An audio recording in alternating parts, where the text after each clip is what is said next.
Hi everyone, I'm Guriq Sedha, and welcome to the Sedha webinar series, where we have authentic, objective, and empathetic conversations with leaders who are shaping the future of business and technology. Joining me today is Rich Wiltshire, most recently CIO and Chief Transformation Officer at Australian Computer Society. Rich has led transformation from every angle, from deep tech and cybersecurity to enterprise-wide change. Let's dive in. Rich, you have seen transformation from just about every angle. I want to start with something every tech leader wrestles with, balancing internal teams and vendors. You have driven transformation both with lean internal teams as well as larger partner ecosystems. How do you decide what to keep in-house versus what do you outsource, especially when scale and cost are at odds? Um, Fantastic to be here today, Guriq, and thank you for bringing me in. Look, this is an interesting question, and maybe I answer that in a few parts.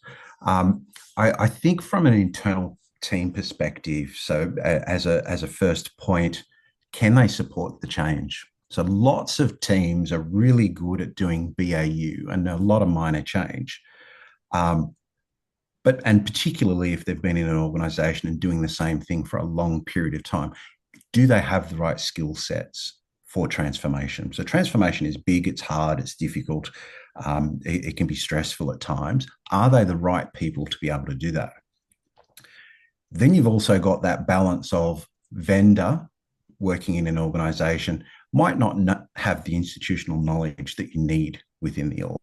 So there does need to be a balance, in my view, between having some of your incumbent team as well as third parties to help out with that heavy lifting, particularly when they've gone. So when the project team has done their job and they've left, who's left holding the platform? It's the BAU team. So they need that institutional knowledge, both with before the transformation and after the transformation. I think the second point is your ways of working. So whether you're agile, you're waterfall, or even somewhere in between, everyone needs to understand what the agreed method is. So that might mean that you need to map out how you work within an organization. I've also been chatting to a number of peers and colleagues in the industry around this concept of the software industrial complex. And this is where large run teams that have been established for a long time find themselves slow to change, difficult to accept risk, and anything that you want to do within an organization just seems to take a long period of time. This is particularly prevalent in agile. So we see lots of people in organizations doing agile, not delivering impact. So there's a careful balance in how you build out your current ways of working. You certainly don't want to be focusing in transformation and getting an absolutely perfect user story, but taking 2 weeks to get that to a developer to tick a box. So that's some of the problems with that software industrial complex. Absolutely. No, thank you. I think those were very valuable insights.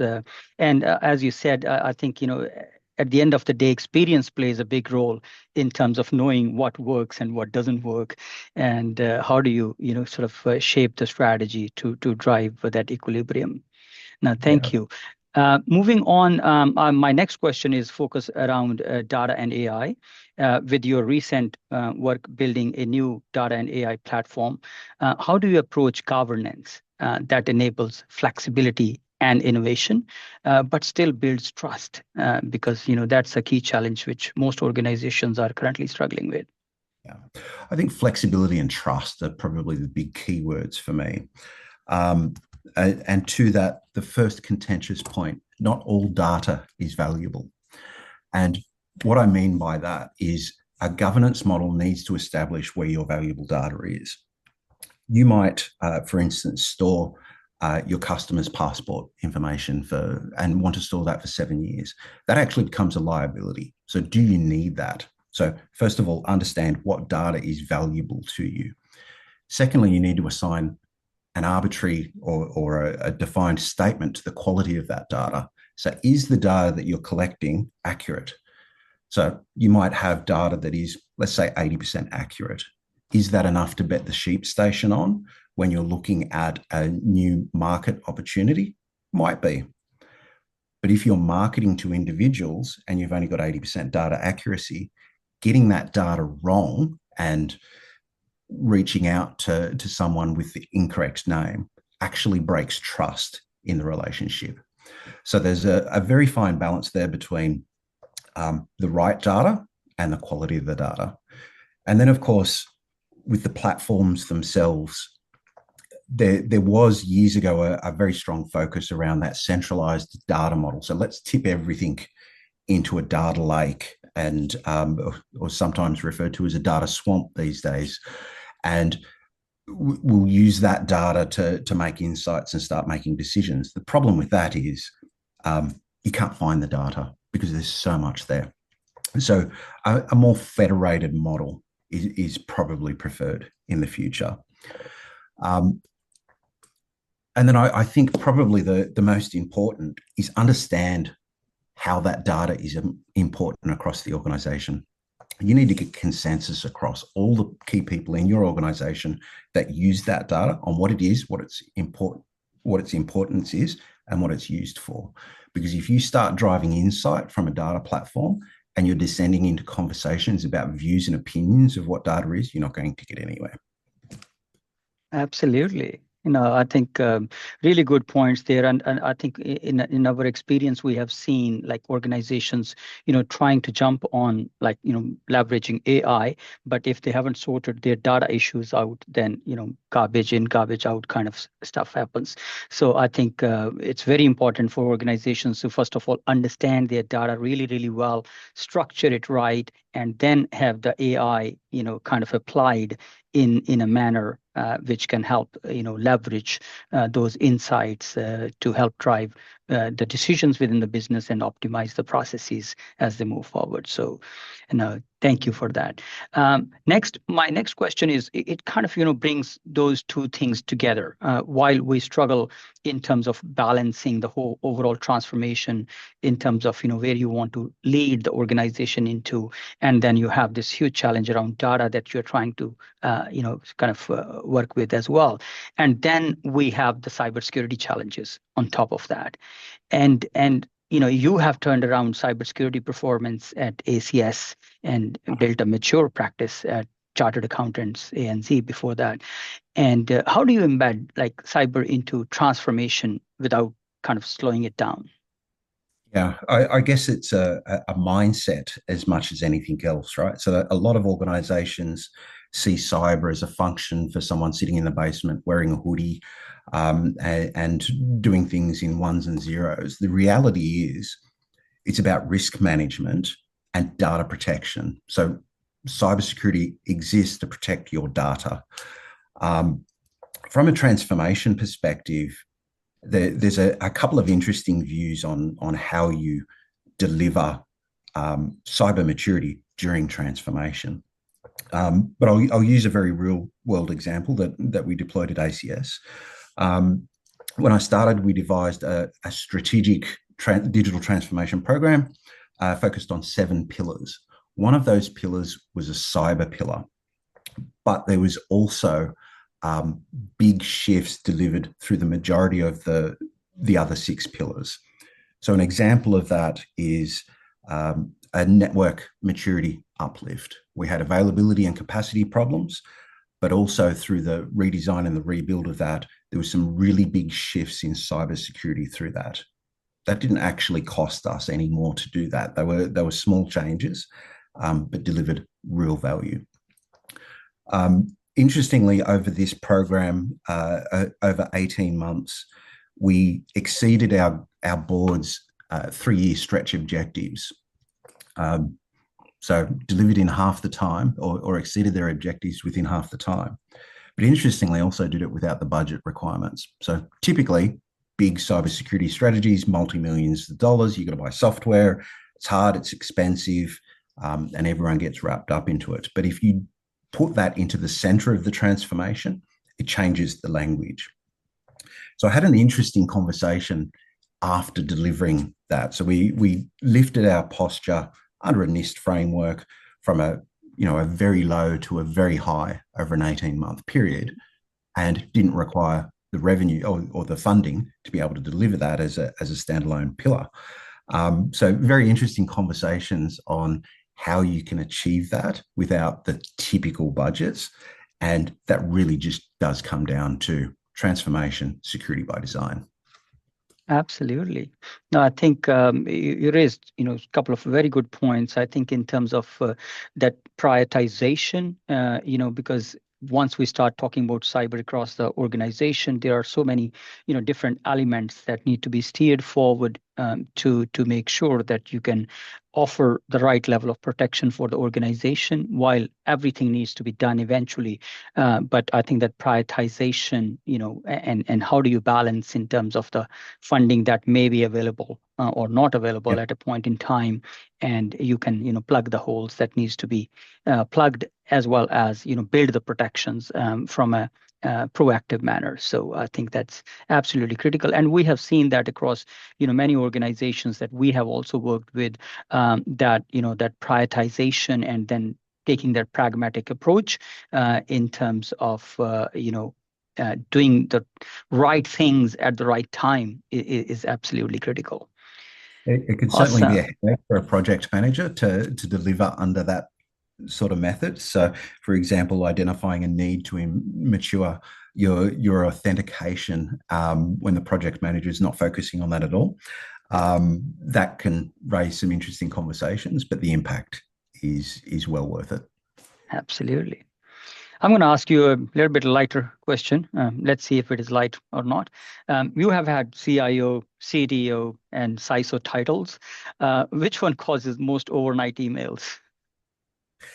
Um, a CIO during transformation or during heavy transformation probably creates the most emails. I think at ACS at one period there was between 50 and 100 emails each night, in a team, a whole organization team of between 200 and 250. So a lot of emails there. As a CISO, however, I think just missing one important email can set you back months. So definitely the importance of email from a CISO perspective, but not discounting the importance of the others, but you definitely get the most as a CIO. Awesome. Thank you. And I think for our audience, because this webinar series, like I said, is designed for people who are, CIOs or their direct reports, or people who are aspiring to be, kind of significant IT leaders, to bring things home, what are the 2 or 3 things which the CIOs or the tech leaders should focus on right now from your perspective? Right now, the entire world is talking about artificial intelligence naturally. Um, uh, Look, it's been a very organic period for a lot of CIOs, particularly around AI. It's seeming more and more a natural fit with a data team. It's seeming that's where it's coming from. I guess the advice and guidance that I'd give in anyone exploring it at the moment is look at your guardrails first. There's a couple of really strong policies that are recently coming out. So there's ISO standards, there's data governance and data sharing frameworks that are out and published.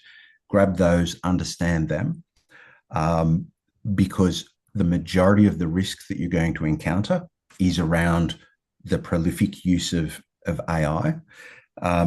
I'd like to see the industry in general starting to look at a sovereign AI capability as well, particularly as the world is shifting at the moment to bring that in-house and keep it on premise.